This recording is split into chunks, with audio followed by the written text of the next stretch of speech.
Hi, I'm Bill Bradley. Join me for a recent excerpt of American Voices.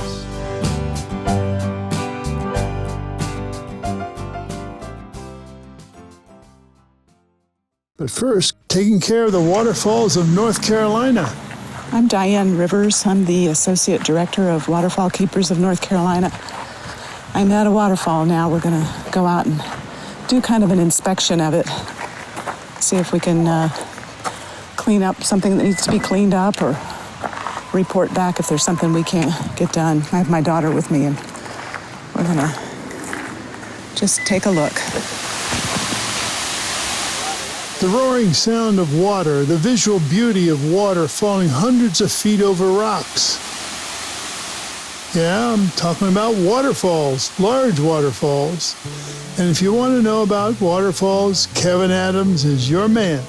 He's the founder and executive director of Waterfall Keepers of North Carolina. He's also published many books of his photography of waterfalls, including the book North Carolina Waterfalls. Kevin Adams is here with me now on American Voices. Kevin, welcome. Thank you, Senator. I'm so happy to be here. So what's your first memory of being moved by a waterfall? When did you first start to love waterfalls? Well, I guess I was just a little kid, probably 5, 6 years old. My mother loved waterfalls, and she always wanted to, when we would take vacations, she always wanted to go to the mountains. We lived in the Piedmont section of North Carolina at the time.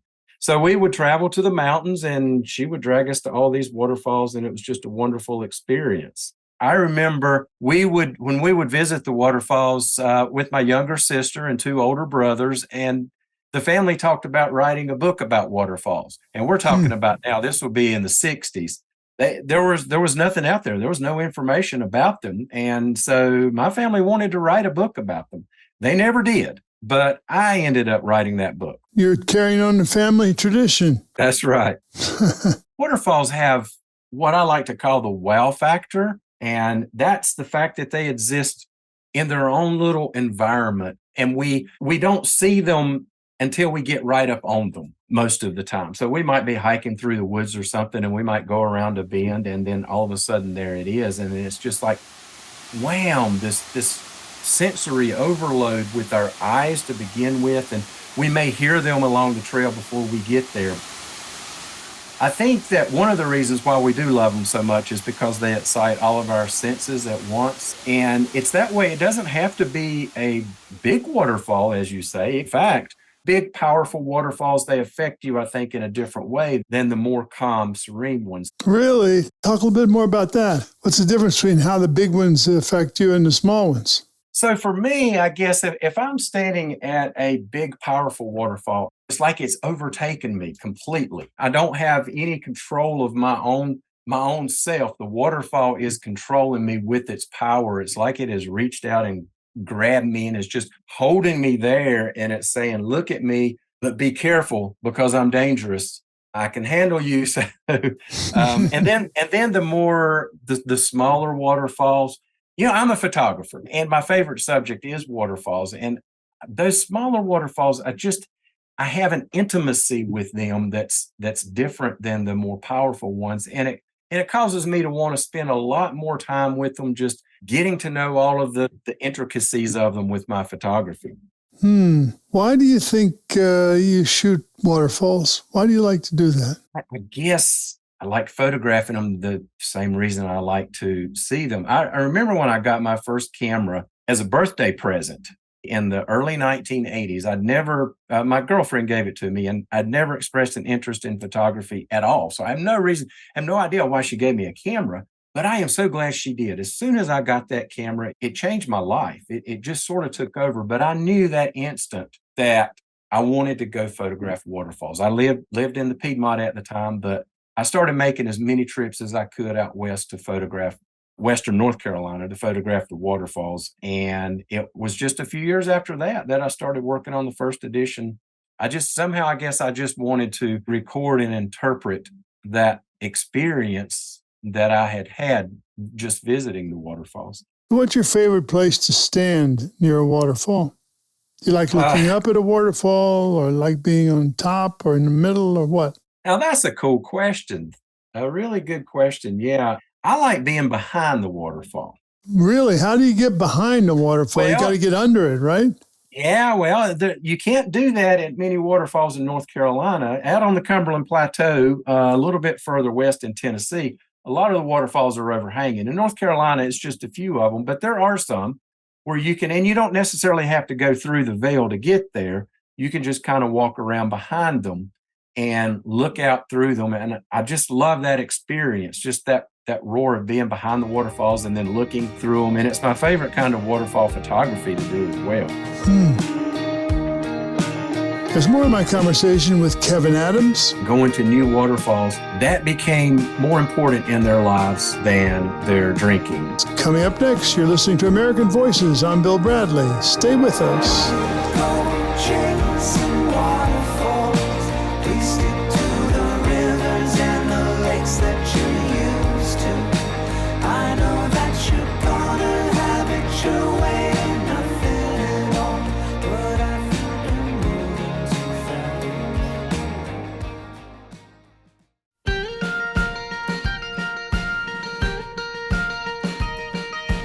I'm Bill Bradley, host of American Voices. We're back now with Kevin Adams. He's the founder and executive director of Waterfall Keepers of North Carolina. People would tell me how visiting waterfalls had literally changed their lives. So, Kevin, let me give you a falls and tell me your reaction. Victoria Falls in Africa. Absolutely want to see Victoria Falls. Not looking forward to the commercial aspect of that one, but, you know, we have that problem here in North Carolina as well, and it doesn't stop me from visiting them here. Well, I'm going to give you one you probably aren't going to have a commercial problem. What about Iguazu Falls down in South America? Oh, my gosh. You just named the number one waterfall that I want to visit. It is. Tell us why. I've been there.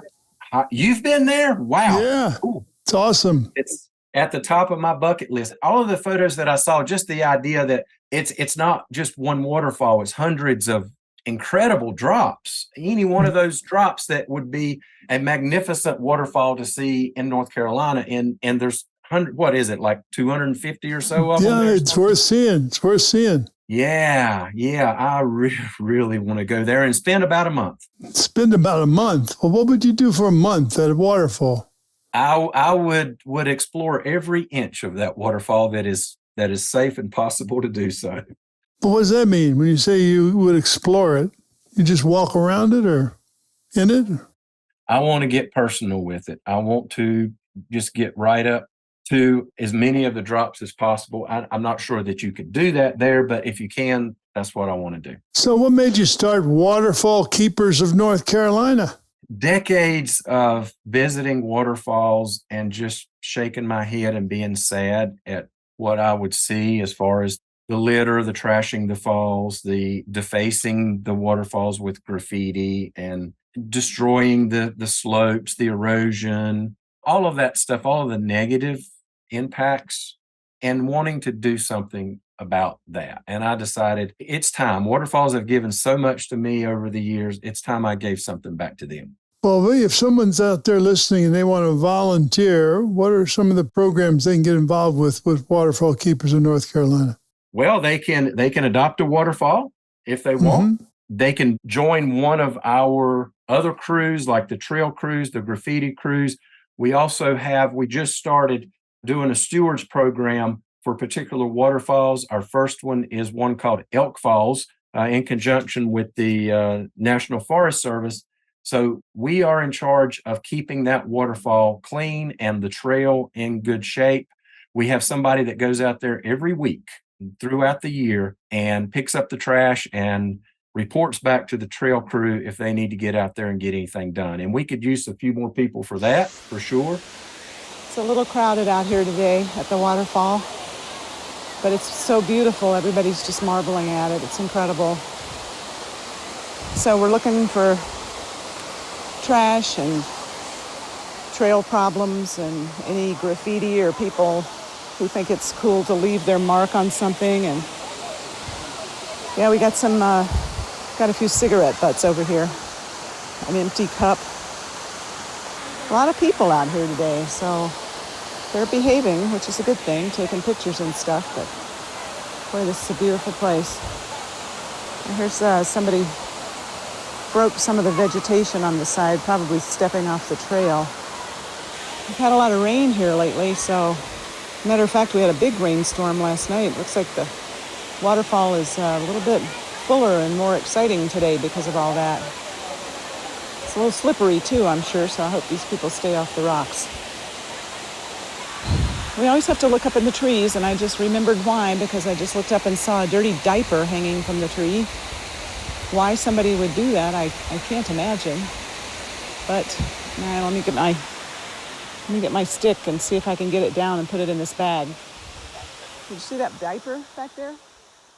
And we have all kinds of other just little tidbit things. Like if somebody wanted to just sit at their computer and volunteer, then they could help us with cataloging the materials in our archive. Well, let me ask you, beyond the trash, how does one take care of a waterfall? There's two different parts to that. The way how we take care of it would be educating people about best practices when they go. When we visit the waterfalls, take care of anything that needs to be. Like if we see a campfire ring right at a waterfall, at the base of a waterfall, we break that up. If we see a rock cairn that somebody has made, and this happens a lot at the waterfalls, we break that down because that's just not a good thing for the stream environment. We'll remove fallen trees and stuff, branches from the trail for safety issues. And either we will repair the trail or we will send the reports to the land agencies to take care of it. The other half of that is taking care of the waterfalls, and this applies to the educating the people, is everyone has their own responsibility for how they conduct themselves when they get outside.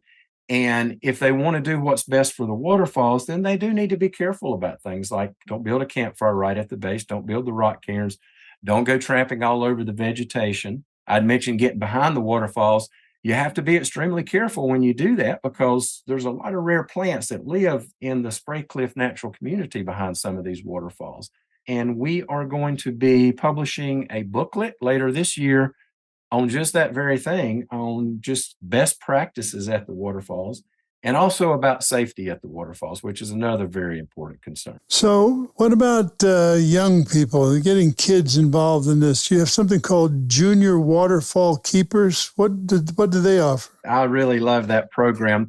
And it's just to get the young people really excited and involved. Of course, all kids love playing in water and that, but we want them to go a little bit further beyond. We want to give them a little bit of an education about the waterfalls and the waterfall environment and just try to get them hooked. So they will be the next generation of protectors of the waterfalls. So our Junior Keepers program, it has like outdoor classroom tasks that they can perform. And when they complete them, they get little badges that they can put on their backpacks or their lunch boxes or whatever. So what is the Waterfall Healing Project? Now that's something that's very dear to me. When the first edition of my book came out in 1994, soon thereafter I started getting letters then, handwritten letters sometimes, and then afterwards I would get emails and texts from people who would tell me how visiting waterfalls, reading my book and visiting these waterfalls had literally changed their lives. I was hearing from people whose marriages had been saved. Well, tell me about these stories. I remember talking to one lady at the base of a waterfall. We just happened to meet there. And so she started telling me about how she was about to break up with her husband. And they just happened to go out to a waterfall. They both loved that waterfall, that experience at the waterfall, even if they didn't that much like each other at that point. But they liked it enough that they went to another one. And in the process of that, and then another one, enjoying that waterfall and that experience, they started to enjoy each other again. I hear that not just about that, but about probably the main one is about alcohol abuse and drug abuse. Same story with a number of them. They'd visit a waterfall, maybe with a friend. They liked it. They enjoyed that, and enough that they went back to another one. and another one. Pretty soon they were going by themselves and searching out the falls. And at some point, that activity of anticipating the hike and going to new waterfalls, that became more important in their lives than their drinking or their drug abuse. And yeah, gosh, talk about a good thing. I mean, I like to call it nature's best drug. Yeah, I mean, if you think about it, you can't have a waterfall without a river.